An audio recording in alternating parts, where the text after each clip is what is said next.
Hi, and welcome back to The Reading Therapist. I'm Amy Teague, and today I'm going to talk about my new handwriting project, 7 Steps to Handwriting. 7 Steps to Handwriting is a multi-sensory approach to learning print.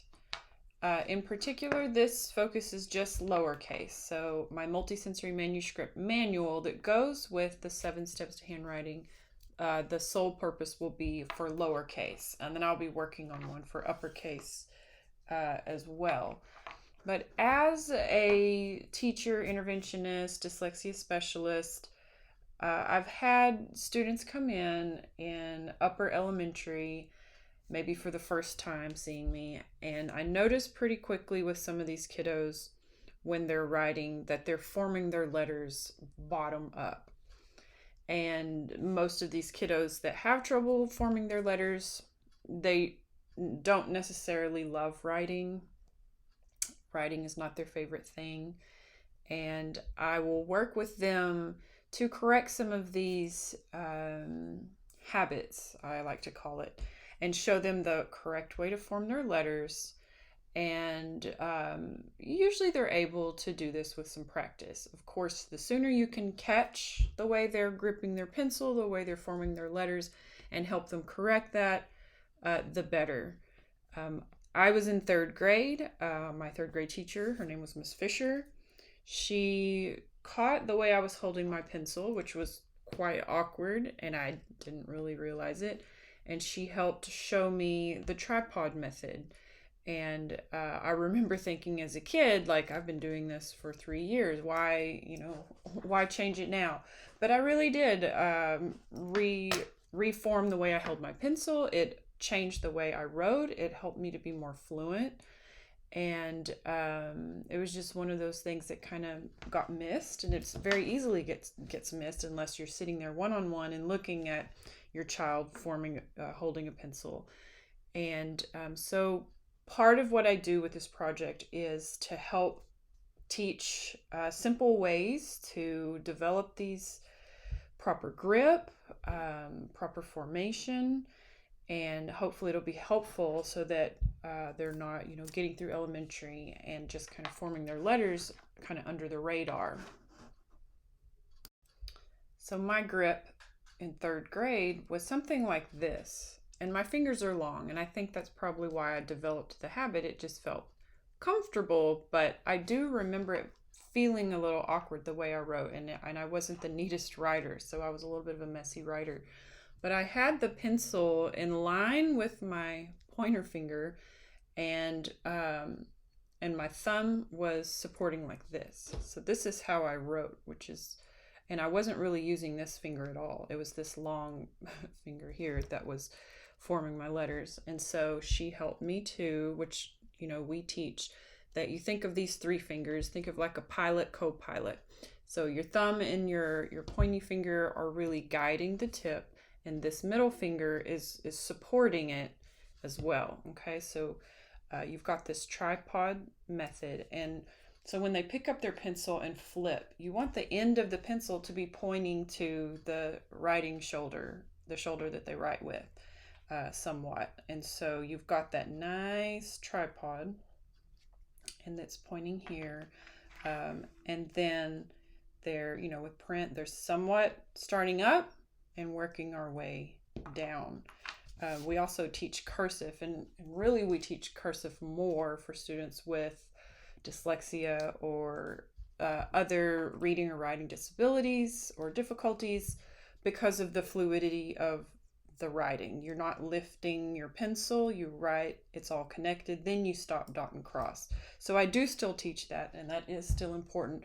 But as long as I've worked with students, even if I'm teaching them cursive and their cursive is beautiful, I do see that they do kind of go back and forth, or a lot of the times, no matter how much I teach them or work with them, they'll choose print. And part of that is, the other kids in their class are using print, or that teacher might even ask them to use print, which we definitely encourage the cursive because of how it just helps get ideas down on paper.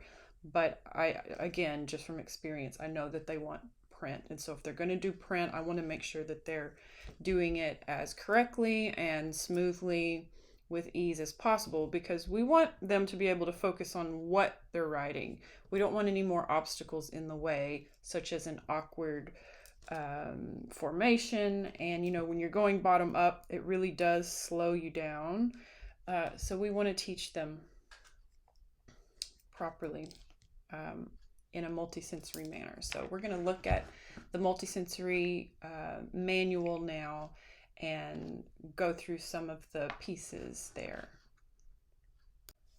7 steps to handwriting, with handwriting instruction essentials that include finger tracing, air writing, proper formation, proper grip, pencil tracing, naming and writing, and then their best writing practice. So those are the components that each letter comes with. And so let's jump in and see some of the other pieces. So I've talked about, proper grip. And so I've got a couple posters here that says steady your paper with your non-writing hand. So the hand that's not writing needs to be holding down the paper. And this is also a little difficult establishing this habit with some students. So, they might have their hand under their chin, or their hand is doing this and their paper's kind of moving. And so I will, help them to see, if you're holding your paper down, it's just one less obstacle. Then you don't have to worry about your paper moving around. And it's supported. And I check on that tripod just on their grip, and I teach them to look for that as well. So there's another little poster about tidbits about print. So again, you always work up, start up and work your way down. Now there are a couple letters that aren't necessarily going top to bottom, but they might be going to the right, or they may be curving up and going down, but you are overall working your way down. We compare the lines on a page to a house. Now this really comes from the basic language skills with the cursive program, but I've kind of tweaked it and borrowed it for print. It's the same. You have, letters that sit on the baseline. You have some letters that start all the way up in the attic. You have some that go down into the basement. So we use that same language with print as we do with cursive.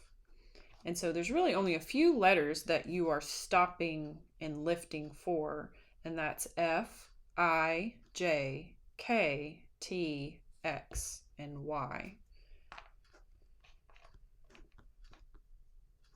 Now, just like with cursive, we teach print according to the approach stroke. So I group them in families, and so I've come up with this to help students know how to start, to know where to start. So in the curve up left family, you have A, C, D, G, Q, and S. They're all starting a little bit below that midline, and they're curving up left to touch that midline, and then they're going along. There's only one letter that starts on the midline and curves down left, and that's O. We have the attic straight down family, and this is B, F, H, K, L, T. They start at the very top and go down. In a minute, I'll show you that as they're forming the letters, they're saying the strokes.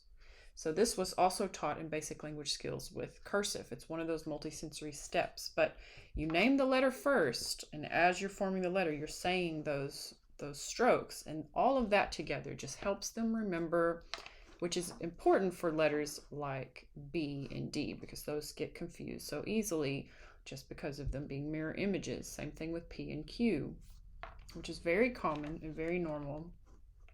But there are ways to help them remember, like back first B, or diaper D, or some say donut D, whichever you prefer. So you have your attic straight down letters, okay? And then we have midline straight down letters. So these are starting in the midline and going down, and that's I, J, M, N, P, R, and U.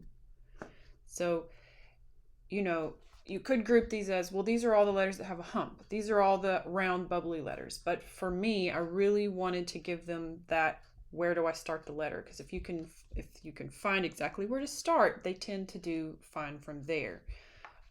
It's really the matter of starting up, which we know this is improper, or am I starting up and going down? So usually, where they're putting the tail is fine. It's just how they're forming. So I've had a little boy with the J start like this, and I had to correct him, and he did. He would catch himself starting up and going down.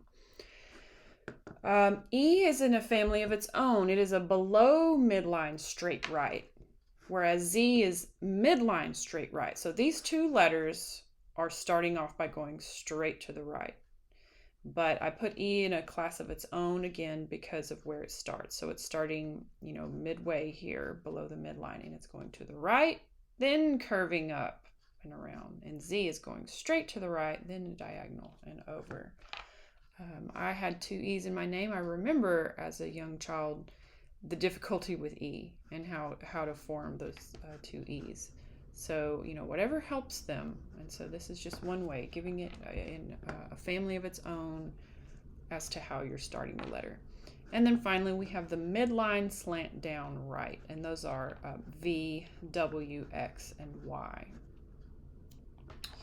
Now, to go with these families, so there's your manuscript house, of course. That's just another poster to help them. But you can do warm-ups before teaching a letter or before teaching a family. And so I've created some warm-ups that are specific to how you form the letters. So for the curve up left, the A, C, D, G, Q, S, we have some warm-ups here that you could use over and over. You could put in a sleeve, and they could write with a dry erase marker. They could use their finger. But, you're starting below and you're curving up and to the left, just like you do for that family of letters. This one's a swirl. This one's a tighter swirl, just building those fine motor skills that we know they need for writing. Then for that O, there's, it may be one letter, but still needs practice. So you're starting up and curving down. So just a little bit different starting place, similar curving motions. For all of those attic straight down, you just have some lines they can trace. And we know with those letters, with a lot of them, you're tracing down and going back up. So you could have them just trace down and go up without lifting their pencil. And these, again, could be used over and over and in just building those fine motor skills. For the straight right, that E and Z, you've got that some similar where you're starting, going to the right. Now we don't trace back for either of those, so you may just have them follow the motion of the letter. Here's another one for Z. You have this little triangle that they could follow. This is a good warm-up because that's the same motion that Z follows. For E, you have some half circles here that they can practice. And then for those slant down, there you go. And then for Y, of course, and X, then you're having to pick up your pencil and curve this way. So you might try this and where they meet, because that's what you're having to do with both Y and X. Well, with X, you're having to cross over, but with Y, they're touching and they keep going down into the basement. So these are some great warm-ups for those specific letters. And now getting into the actual lesson. So for each letter, I have included a teacher guide, and it tells you, going through each step. So you always start with a letter introduction, and this is mostly you talking and them looking and listening. And then you teach them, you have a more complex strokes that I call teacher strokes to help them really see in detail how you're forming the letter, but they don't need to memorize that one. What they need to learn are what's called your strokes. And so for A, they would learn A, curve up left and around, circle up, down to the ground. And then you'd have them repeat. A, curve up left and around, circle up, down to the ground. So they're doing this with you as they're saying their strokes. A, curve up left and around, circle up, down to the ground. And you could customize these if you had a better way, or if you wanted to even make it simpler. A, bubble, line. You could do that. Okay, whatever is helpful, but I have given you a starter one that you can use, and you can modify it from there. But what is important is that they're naming the letter and they're saying the strokes at least a few times at first to really get that motion down and to really help them form the letter correctly.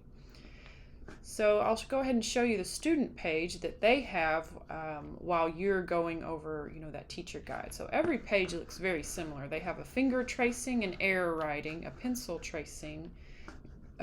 Your strokes is there in the middle of each one. And then you've got steps 4, 5, 6, and 7, which are their tracing and then finishing the letter. They're practicing, on their own for the first time, and then they're going to make their very best copy. So, starts with simple and builds up, and it's 7 steps. And so each letter is following those same 7 steps. Now, I'll jump here to B. So you're introducing the letter. You are facilitating a finger tracing, so they're starting off here with their finger. This blue arm in the middle, that's error writing. So then you want them to go from finger tracing to a bigger movement using their writing hand.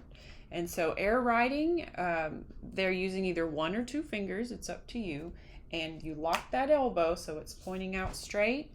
I like to have them, and this also came from BLS, so I can't take credit for the crossing the midline, but with the cursive program, we take our non-writing hand and we put it on the shoulder that have our arms straight out, our writing shoulder, crossing our body, and we're pointing to the invisible green dot where we start.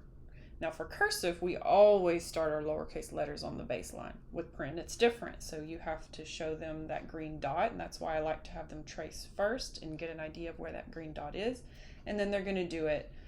You can either do this sitting down in front of you, kind of like you do with handwriting without tears, or you can stand up and use your whole body and move, with your knees, and that's what we do with the cursive, with the basic language skills.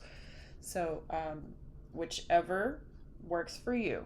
Okay, if you're teaching virtually, sitting and just in front of the screen works. Okay, but you're getting them moving and you're getting them talking, saying the name and the strokes, which helps them learn. So with the writing hand, we point to the imaginary dot, name the letter, and say your strokes as you write in the air with your whole arm straight. So we don't want to bend the elbow, we want to keep that straight. So we would say A, curve up, left and around, make a circle, up, down to the ground. Okay, so that's their strokes. And again, you can make that simpler. A, circle around, up, down, whatever works there. So I have a little bit more specific one, a little more detailed, but you could simplify this, or you could go the other way and add in more, whatever works for you or the student. So there's your teacher guide. So you're facilitating the finger tracing, you're facilitating the error writing, and then the pencil tracing. So then you'll see that there's 2 letters here. One's for finger tracing, then you error write, and then with their pencil they trace. Okay, and it's a bigger one here. So, B, straight down the back, up, then bubble, back first B. So I always throw that in, back first B, because as they're reading and writing, when they flip, I'll always say back first B. That's just my little thing. And with D, we'll say diaper D, because D starts with the diaper. But some teachers may want to use donut, you may want to use something else. But that back first B seems to help my students.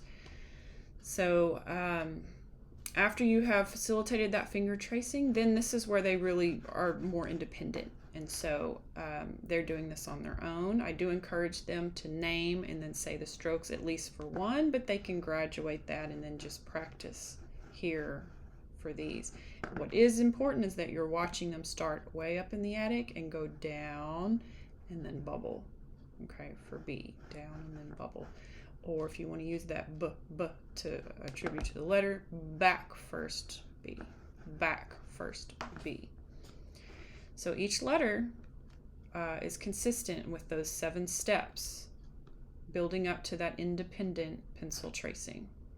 Okay, so here's your D. D, diaper first, then straight up and down, diaper D.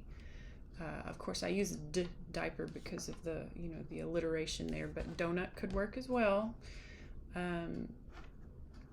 some of my older kiddos, they think the diaper's funny, and I tell them, oh, watch out, you're going to run into the diaper, or you're going to run into the back first, B. Again, whatever works, but I do know that those two letters, they sure can be confusing for kiddos. So that's why we really throw in that multi-sensory piece. And so, if you're doing just a letter family, per couple of weeks or maybe even per week, each day you could pull out that warm-up for that family, have them practice that warm-up with those strokes, and then go into the letter or letters, depending on how much time you have. And then, when you move on to the next family, pull out that new warm-up. If you just have one or two kiddos that they just seem to be struggling more than the other kids, then you can pull them aside, give them that warm-up, have them practice those strokes, have them go through these steps, and that could be an independent or small group activity on that print formation. So here's F, and now I know some programs, they don't start up in the attic and go straight down. They just do like a cane. I was taught straight down. I prefer straight down because it falls in that family with all those other letters like B, even like R does the same thing. So I like to keep it consistent. So I start in the attic, F, straight down, up and around for the cane, stop and cross. Okay, and so it's similar to those other letters, so that's why I like to keep it. You've got M, N, R, a lot of letters that do that and then go into that arc. So, but if you really just want a cane, again, teacher discretion, your students. So that's what the program looks like going through. It's each of those families. It tells you exactly what you can say, but you can always change it. If you're a really busy teacher and you just, you need that help, you can pull that teacher guide and literally read through, and it will guide you and guide them at the same time. So I put a lot of thought into each piece for that purpose. So I've tried to make it as student friendly and teacher friendly as I could without sacrificing the integrity of this little program that I've created. So, because I know what it's like being in the classroom. I was in the classroom myself for a long time.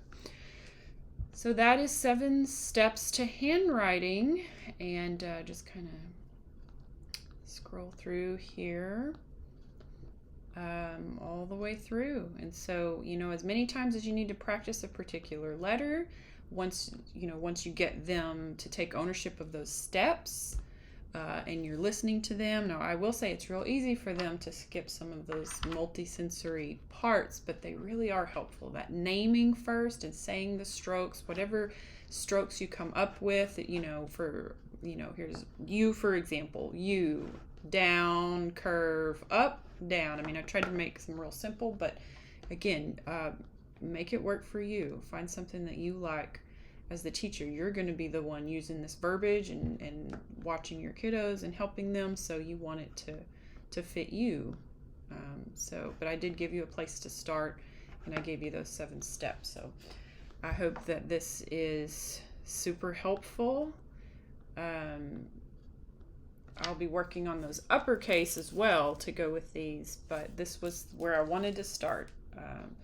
And so, why teach print? Why spend all this time and go through all this effort with grip and handwriting? So, I've kind of talked about it already, but writing is not one of the easier tasks for a lot of students. And we really want them to focus on what it is they want to write, not on how to form the letters and on the spelling. And I know all of those things, you have to work on as well. But as easy as we can make those steps and as many obstacles as we can take out of the way, then again, they can focus on the thoughts, the ideas, the words, and get those on paper. So proper handwriting formation, it's important. It really is. There's one last page here with the manual, and it's just more handwriting tidbits, and maybe more just information for you to be aware of, like the particular letters that are facing backwards. So some of the letters that give trouble, like D and Q, if you can work in that they're facing backwards, might help. Even working in some little story. but A, D, G, J, U, Y, Z, and Q. Those are the only letters out of the 26 that are actually facing right to left, and all of the others are left to right. Just something I didn't really think about until I was told, that some letters are facing the other way.